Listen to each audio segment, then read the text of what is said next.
عمل کریں۔ لیکن انہوں نے کہا کہ نابالغ بچیوں کو ٹی شرٹ اور جینز پہنانا کیسا، کیا یہ مردوں سے مشابہت میں تو نہیں آتا؟ دیکھیں، ایک تو بہت ہی چھوٹی سی بچیاں ہوتی ہیں جو مطلب یہ کہ سمجھ لیجئے کہ 2 سال 3 سال 4 سال کی ہیں، بہت ہی چھوٹی کمسن کہلاتی ہیں، اس میں تو گنجائش نکل سکتی ہے۔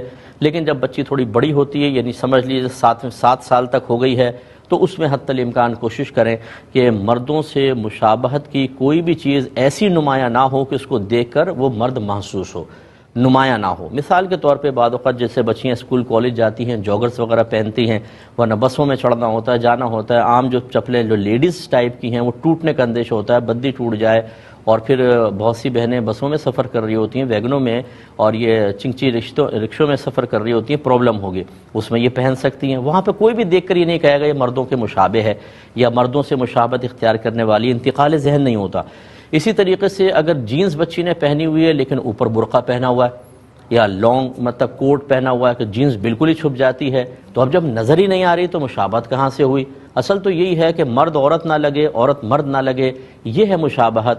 اگر ایسا ہو تو پھر یہ منع ہوگا۔ چنانچہ اس طرح بھی اگر کوئی مردوں سے مشابہ چیز اختیار کی جائے تو اس کی گنجائش نکلے گی۔ تو بہرحال بچیوں کو میں نے عمر کے حساب سے آپ کو بتا دیا، خیال کر کے کر لینا چاہیے۔ اور اس کی ایک وجہ بڑی یہ ہے، اگر لڑکیاں 6 7 سال میں آ کے بھی مردوں کی والی وضع قطع اختیار کریں تو آہستہ آہستہ ان کے اندر سے نسوانیت ختم ہونا شروع ہوتی ہے اور مردانہ پن سا آ جاتا ہے، حالانکہ شریعت کو عورت میں نسوانیت اور مردوں میں مردانگی مطلوب ہے۔ اس لیے مرد اگر زیور پہننے لگے اور کچھ کرے تو وہ منع ہے۔ مدینے میں ایک ہجڑے نے اپنے ہاتھ پر مہندی لگا لی، تو نبی کریم صلی اللہ علیہ وسلم کے پاس آ کے عرض کی، یا رسول اللہ وہ اس نے مخنث نے مہندی لگائی ہے تاکہ وہ مردوں سے مشابہت اختیار کر رہا ہے۔ سرکار نے فرمایا اس کو مدینے سے باہر کر دو۔ ایک صحابی نے عرض کی، یا رسول اللہ اگر آپ اجازت دیں تو مار نہ دیں اس کو؟ سرکار نے فرمایا کہ نہیں، اگر ایسا ہوگا تو لوگ کہیں گے کہ کلمہ گو کو میرے آقا صلی اللہ علیہ وسلم نے شہید کیا، تو اس کو چھوڑ دیا گیا۔